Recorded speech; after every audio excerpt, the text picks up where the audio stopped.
Okay, guys, so in this episode, we're going to be talking about riding with a cushion.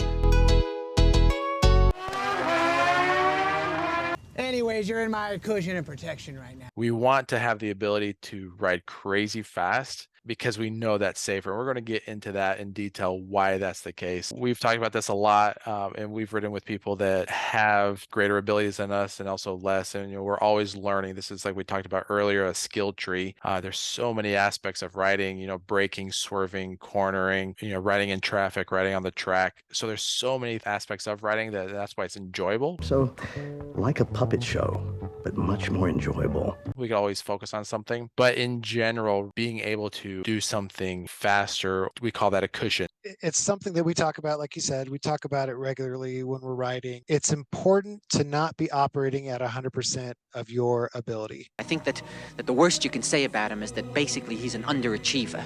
And so we talk about it as having a cushion, and we talk about it in percentages. I know that sometimes when I'm kind of riding with a new rider and we're on comms, and I'll say, hey, what percentage are you operating at right now? Just to kind of put it in perspective. Amazing perspective from up here. We talk about being able to go crazy fast on the street. Now, we're not talking about actually going crazy fast, but having the capability so that you're not being stretched at all when you're in the twisties. So for example, let's kind of look at the opposite side of that. Let's say you're, a new rider and you're stressing out and you're struggling. Starving and struggling. Going the speed limit on a twisty road, and you're basically operating at 100% and you're going just barely the speed limit. You're not comfortable going any faster. So if you're dealt any curveballs, forget about the curveball, Ricky. Give him a heater. Any surprises whatsoever, it's so much harder to navigate those and deal with those. Mentally, you're at the top of your stress level and you think you're at the top of your capability level as well. And those two things put together make for a really difficult problem-solving capability. Unbelievable that this little piece of junk could be such a big problem. And so, that's kind of what we're talking about. So if you're operating at 50%, but you're moving pretty quick and you see something in the road you need to go around and you straighten it up in the turn, you go around it, and then you have to dip in twice as hard to make up and get back into the turn. But if you're not stretching your abilities, you're fine. Are you sure you're okay? You're fine? Whereas if you're operating at 100% in that same situation and you've got to go around patch of gravel or something, you can't lean the bike anymore, or at least you feel like you can't. And you're going to target fixate. You're going to make all these mistakes that are based on you stressing out. You're not in your comfort zone. So we talk about a cushion, but it's also kind of being in a comfort zone to where, okay, I'm not stretching right now. Stretching is a relative thing. The more percentage your cushion is, say you are riding at 50, I like to think of that 50% as just open up more options to avoid any problem. But if you're riding, and right now I'm teaching my son how to drive. Scary stuff, huh? And he gets nervous going the speed limit driving, it's safer to go the speed limit than slower than the speed limit because other drivers aren't anticipating somebody going slower. So he's already maxed out at going the speed limit, and we know that the road can handle it, but mentally you are running. When you're running at 100%, you are in fight or flight mode. Your brain cannot process information. You're stressed out already. Your adrenaline's pumping. You can't react properly. I'm stressed out. That felt pretty good. So again, when you're relaxed and calm and more prepared, you can have in that buffer, that sweet spot. It's just smooth. That's your sweet spot right there. And so you have more options, the more percentage you have left in that cushion. Right. So, if you've got a rider, say, that's going through a twisty section and say there's 2 lanes going each way and there's traffic going by that rider left and right and they're operating at 100%, they're doing as much as they can. It's not safe. It's not safe to do more than 65. Whereas, somebody, if they had to go faster than the surrounding traffic, they're not pushing it at all. And they're maybe just a little bit faster than the surrounding flow. And they're not amped up. They're completely confident, completely comfortable. I'm cool, man. Don't need no help. Please back up. Back up. Don't need no help. And so, yeah, it makes a big difference. And it's not just your ability to take a turn fast, but the ability to brake if you needed to as you're going through a turn, saying, okay, as far as I can see, I know if something crazy happened, if there's a bus blocking all the lanes, I have the capability of stopping fast enough, as far as I can see. I can stop. Do you want me to stop?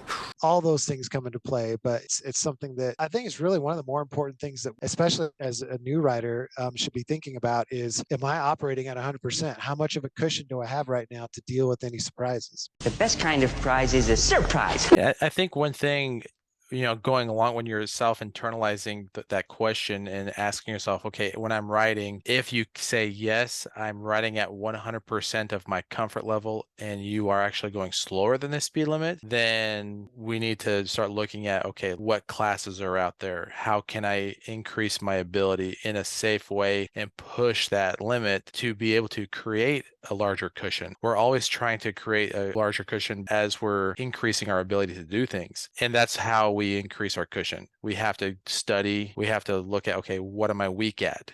Weak, and I follow the crowd. Okay, now I need to go to a parking lot, a course, whatever it is, a track day, to be able to work on those things in a safe environment that you're feeling comfortable in. Because like you said, it's one thing that we have to self-internalize and be honest with ourselves. And remember, this is for posterity, so be honest. How do you feel? It's like, okay, are we operating at 100%? 100%. And also, have that discussion. That's why we talk about comms are important if you're riding with a group. If you want to be coached, if you go out and ride with somebody who is better, they can really be honest with you and tell you, hey, you can do this, you can do that, and give you confidence and coach you through things. Come on.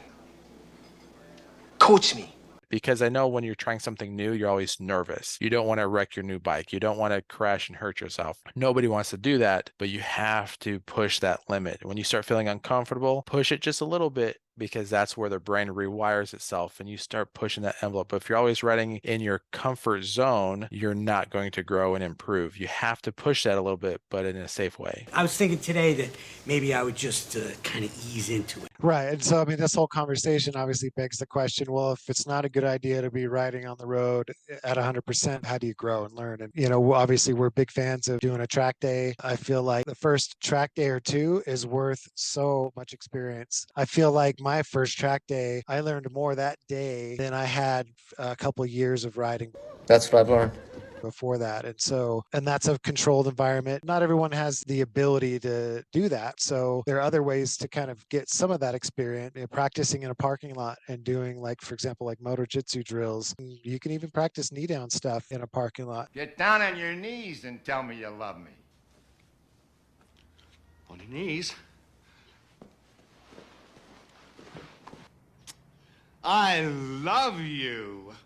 It is a little bit different as you're going a little bit faster, but that's a great place to build some confidence and build some skill. You can also, do a well-known road where, you know all the turns. You've done it before many, many times, where there's no blind turns. Dial it up a little bit there. This is a top to, what we use on stage. Very special because if you can see, the numbers all go to 11. Look. Right across the board. Most of 11 the amps go up to 10. Exactly. Does that mean it's louder? Is it any louder? Well, it's one louder, isn't it?